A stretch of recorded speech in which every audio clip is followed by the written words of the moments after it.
Good morning. This is the veteran from Trinity. I decided this today, you know, to just take a walk around my neighborhood. I'm using a rollator to travel along. I haven't been outside really like this in almost in 2.5 years since I had the stroke. And I said, you know what? It's a beautiful morning. It's here in El Paso, and I decided to look outside and enjoy life. I haven't really appreciated life until I had this stroke. Life is incredible. Nature is wonderful, you know. So today I decided to do a video on the incredible life of a homebound veteran. June 4th of 2022, I suffered a major stroke that affected the right side of my body. Being right-handed, it's been tough,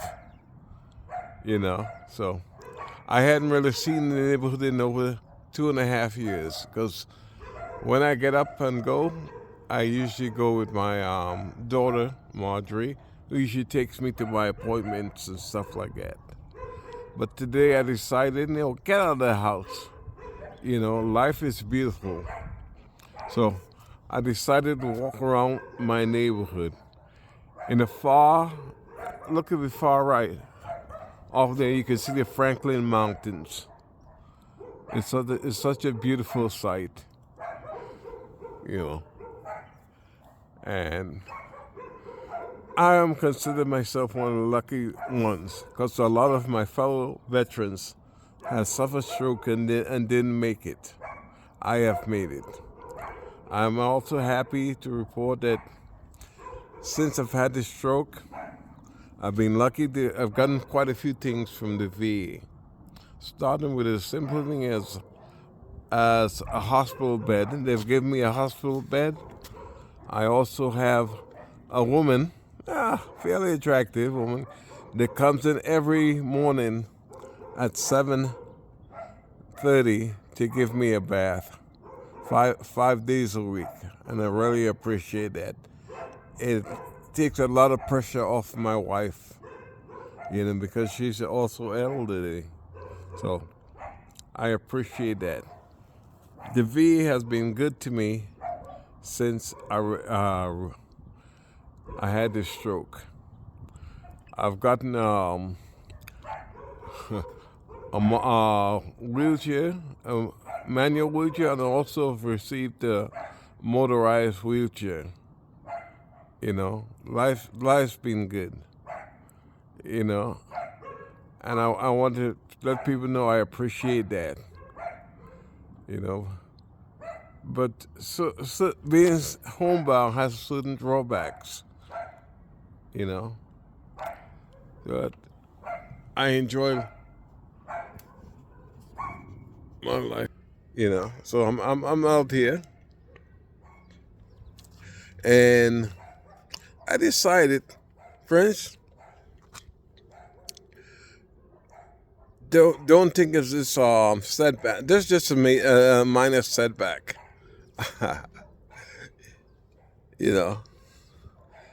And I'm really enjoying my life. And I'm doing this, and since I started my YouTube channel, it's done pretty fairly well, and I'm a little behind on subscriptions, but I just had a video. I'm really surprised. It did over 4,000 views, and it's questioning why are veterans angry at the U.S. government. Like the veteran that ran down the people in New Orleans, and also the veteran that blew up his car and killed himself in front of Trump's tower. And I told them basically it's because a lot of veterans, including myself, thought at one time, first of all, once you get out of the army kind of forgets about you. And you have to let them know that it's hard getting any kind of relief. You've been denied so many times, you know. It takes almost dying to get a good percentage from the military. But when you do get it, they take good care of you. You know, so guys, don't worry how many years you've been turned down. I've been turned down. It took me, as I said before, 20 years to get, because when I initially got out, I got 20%. And my knees were bad, and I only had 20%. And just before I had my double knee operation, they gave me 40%. 40%, and then from 40%, I went to 100 for about a year and a half, and then back to 60%. Eventually to 80, and now at 100. But it takes a long time. Guys, stick in there. You know, talk to people, talk to somebody. Don't give up. Some of these people believe that the money you can get in belongs to them, and they don't want to give it up. Man, when you join the military, you gave them your whole life. Every day you were in the military, your life was on the line. You know, and so don't give up. Even somebody turned down 15, 16 times, don't give up. That's what I want you to do. You know, many veterans that I've known have passed away waiting to get the proper disability. They want you to quit. Don't quit. I'm a perfect example of that. You know, it took me over 30 years before I finally got 100%. 30 going on 40 years. Yeah. Yeah. Quite a bit of time. So, you know, never give up. You know, right now I'm using a rollator over here to walk around the neighborhood. You know, because life is beautiful. You know, I never appreciated life as much as I do now since I had this stroke. You know, look at my wife. I'm happy with her. My kids. You know, you realize how precious things are when you almost lose it. A lot of young GIs are killing themselves daily because they don't have the support. I'm lucky. I have a wife, 4 kids that claim they love me, and you know, I'm enjoying life. Man, I have grandkids. I have 2 granddaughters that live with me presently.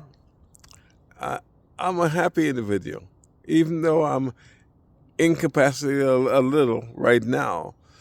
But I'm working out every day, trying to build myself up so I can be back on the road again. On the road again. Yeah, so, you know, this neighborhood is a beautiful neighborhood. You know, I live in a modest house over here. You know, I want to give a shout out to my people in Trinidad and Tobago. I did a couple of days ago. You guys, I want you guys to check it out. I did a video on the former Prime Minister Thaksin of Thailand, and he made some disparaging words about the features of black women versus Thai women. And I thought people would be interested in that, but the video basically went nowhere. So if you get a chance, look it out. You know, and this video is entitled "Father of Thai Prime Minister." Says this. What he says? He said bad things about black women all around the world. So if you get a chance, look it up. Also, if this Richard Carter family, my condolence. Jimmy Carter was a good human being. He may not have been a great president, but he was a great human being. And that's what we need. His character was outstanding. And my sympathy goes out to the Carter family, you know. And people enjoy it. Also, on the same topic I was talking about, I saw yesterday on YouTube where we had a young former sniper. And that's what I tell you about. These guys out there are dangerous. I'm a veteran, and there's some dangerous veterans out there. So America needs to reach out to some of these veterans and help them with some good counseling.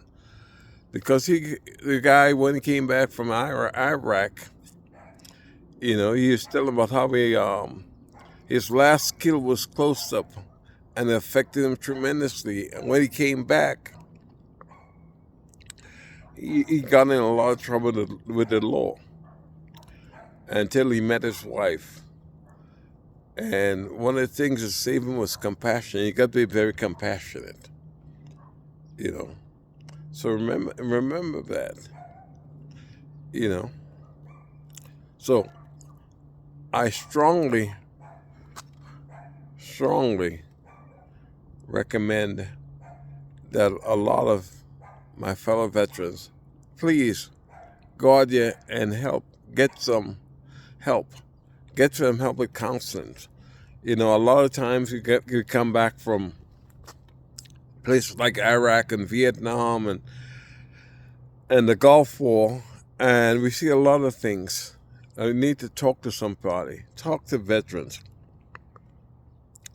Like just a couple of days ago, in fact yesterday, I did my call a veteran. Every week I pick up a phone and call a veteran friend of mine. In fact, yesterday I called one veteran, my friend Mark Satterfield in Indiana. And then I after turn around and call my buddy. He's a lot older than I am. He's 83 years old, about 10 years different. And I called him. He's in one of the Carolinas, in Northern South Carolina, and spoke to him. He is still fighting with the VA. He's 50%, and I had to tell him, hang in there, And so you never give up. You never give up, So again, I don't want to take all your time, but look out for your veterans. And again, this is the veteran from Trinity, Prince. Please thank a veteran today. And as always, it's a great day to be veteran. Bye. Have a great day. Life is wonderful.